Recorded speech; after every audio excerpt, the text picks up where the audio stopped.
j'espère que vous allez bien. On se retrouve en surprise aujourd'hui hein, parce qu'on n'est pas samedi. Je vais quand même vous faire une vidéo d'Halloween en passant samedi, mais aujourd'hui mercredi, je voulais vous faire un petit tuto beauté en extra ce mois-ci. Donc j'espère que vous appréciez, c'est ce maquillage là que je porte en ce moment.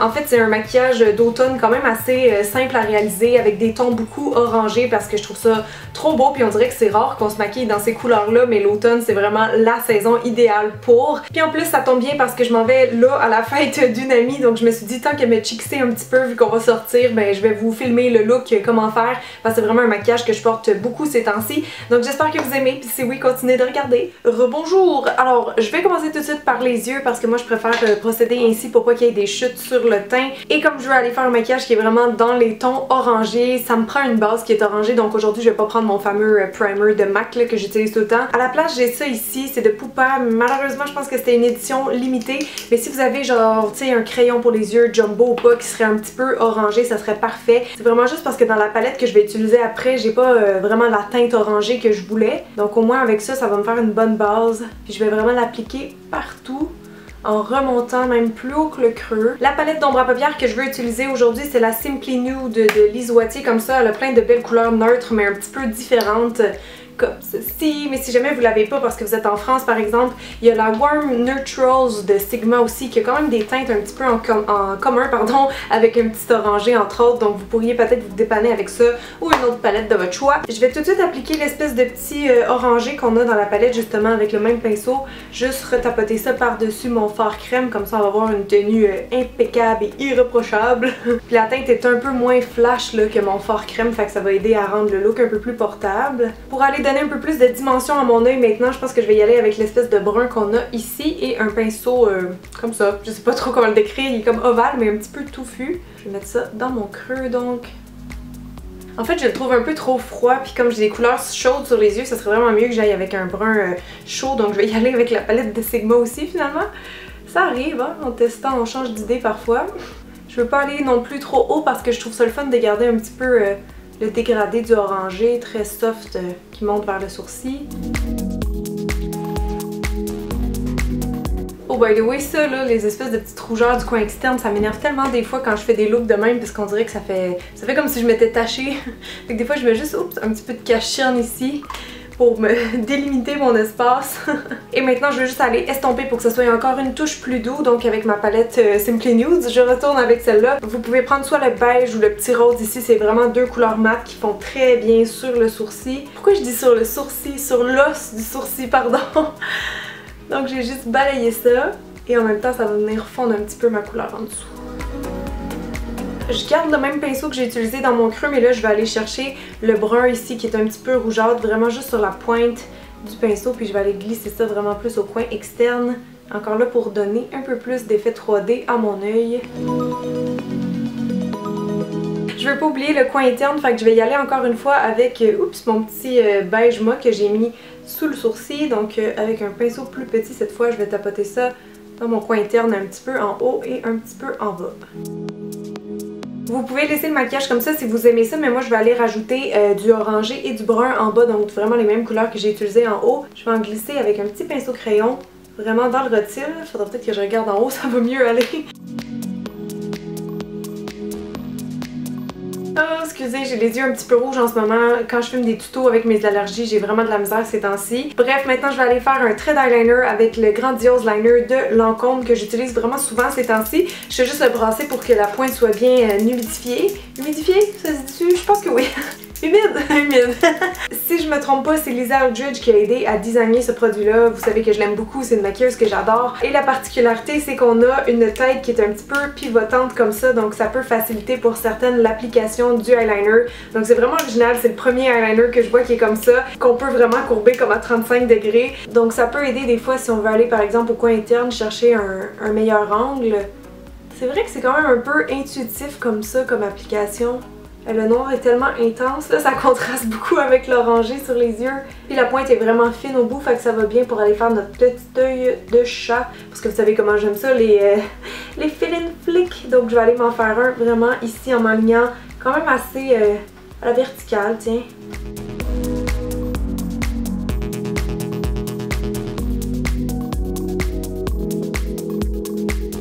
Normalement, je serais rendue au mascara, mais j'ai comme pris une habitude ces temps-ci de faire mes sourcils avant. Je sais pas pourquoi je préfère comme ça.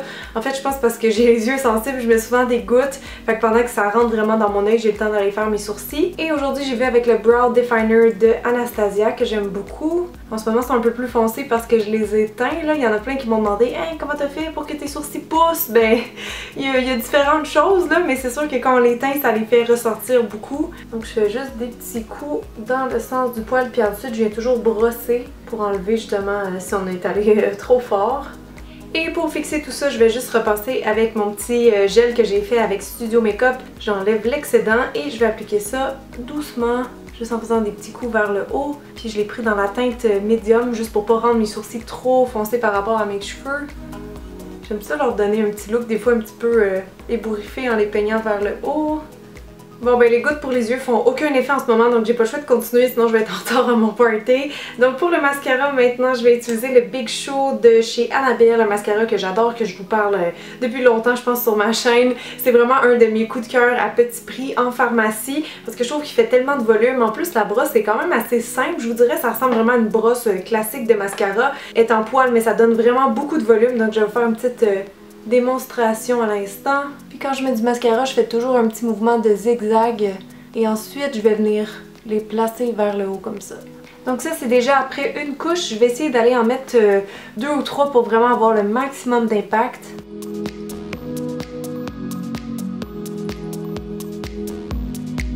Maintenant que j'en ai mis en haut, je vais aussi en ajouter en bas. Je le fais pas toujours, mais ces temps-ci vraiment j'aime mieux en porter aussi un petit peu en bas. Pour le fond de teint aujourd'hui, je suis juste en train de le brasser, mais c'est le Fresh Glow Foundation de chez Burberry parce que je veux avoir vraiment un teint naturel. Tu sais, j'ai pas vraiment de problème de peau, donc souvent au quotidien, j'aime mieux y aller avec quelque chose de vraiment couvrance légère. Puis un beau fini lumineux, donc ça va peut-être faire un petit peu contraste avec les yeux puis la bouche qui va être mat aussi. Pour vrai, je pense que c'est un des fonds de teint les plus légers et naturels que j'ai dans ma collection. Il fait tout le temps bien à tout le monde. Pour le cache-cerne, je vais commencer par illuminer toute la zone en dessous de mes yeux, puis pour ça, c'est le Garnier, mon préféré. Donc on se fait notre petit triangle, mon dieu, ça applique tellement mal. Je vais mieux le faire après au pinceau, vous allez voir. Je vais prendre un pinceau synthétique moyen comme ça et je vais appliquer ça quand même généreusement sous les yeux. Puis ensuite, souvent, moi je repasse avec un autre cache-cerne de Garnier, un autre liquide comme ça, qui est un peu plus orangé. Fait que juste au coin interne où ma cerne est naturellement plus bleutée. Ça fait mieux comme ça. Et pour fixer le tout, comme d'habitude, je vais prendre une petite poudre et j'aime bien ma petite poudre banane NYX parce qu'elle est un peu jaune. Ça fait toujours un petit effet défatigant. En fait, le jaune, c'est anti-rougeur. Mais tu sais, si vous avez les cernes un peu mauves, tout ça, ça peut aider à venir corriger aussi. Et le restant, je fais juste tout le temps le passer un peu comme ça dans mon visage. Pour les joues, maintenant, je veux rester un petit peu dans les mêmes tons que les yeux. Donc, je vais y aller avec mon bon vieux Frat Boy de The Balm. C'est mon chat qui veut de l'attention. Et juste pour réchauffer un petit peu mon visage, je vais prendre une poudre bronzante mat de Rimmel avec un gros pinceau. Puis je fais juste passer ça rapidement comme un peu dans le creux de joue là. Un petit peu ici. Je le mélange un peu avec le blush aussi. Je remonte comme ça. Puis j'en mets aussi souvent dans mon front, sur les côtés. Je trouve qu'en faisant ça, ça vient donner comme un petit peu plus de focus sur le visage, comme ça fait un petit halo. Et je pense que pour compléter le teint, je vais juste y aller avec un petit peu d'illuminateur parce que j'aime toujours en utiliser quand je vous fais des tutos. Puis je vais utiliser celui-là, c'est le Strobing Stick de Maybelline que j'ai découvert, je pense, cet été, que j'aime beaucoup aussi. Je vais juste le mettre avec mon doigt parce qu'il est en crème, puis tu sais là, on vient de faire de la poudre, donc... faire de la poudre... Non, pas faire de la poudre, on vient de travailler des poudres et vous savez que les fards crème normalement on les applique toujours avant les poudres, donc je vais pas y aller directement comme ça, juste tapoter avec le doigt. Puis il est vraiment beau celui-là parce qu'il fait vraiment un petit fini iridescent. Maintenant que mon teint est fait, je trouve que ça me manque un peu de punch sous les yeux, fait que je vais juste réintensifier comme j'avais fait tantôt. Et je termine avec les lèvres, je vais utiliser le Honey Love de chez MAC que j'ai décapsulé, que j'ai mis là-dedans juste pour que ça soit plus pratique. Ça fait longtemps que je l'ai pas utilisé mais c'est une espèce de nude beige avec un sous-ton un petit peu orangé donc ça va être parfait avec le look je pense. Yeah, donc je pense qu'on a terminé, juste placer mes cheveux, mais moi j'aime vraiment qu'est-ce que ça donne, je trouve que c'est c'est moderne, c'est classique, c'est très instagrammable comme look. Donc sur ça, je vais aller rejoindre mes amis parce que c'est vraiment vrai que je m'en vais à un party là. Mais j'espère vraiment que vous avez aimé le look. Si oui, n'oubliez pas de me faire un petit thumbs up. Vous pouvez aussi vous abonner si ce n'était pas déjà fait. Et j'ai aussi une chaîne de vlog où je filme un peu de mon quotidien à chaque semaine. Donc si vous voulez vous abonner à ça aussi, les liens vont être en barre d'infos. Et puis c'est tout. Donc merci tout le monde. Puis on se revoit samedi pour un prochain tuto d'Halloween avec la princesse Disney de cette année comme prévu. Bye!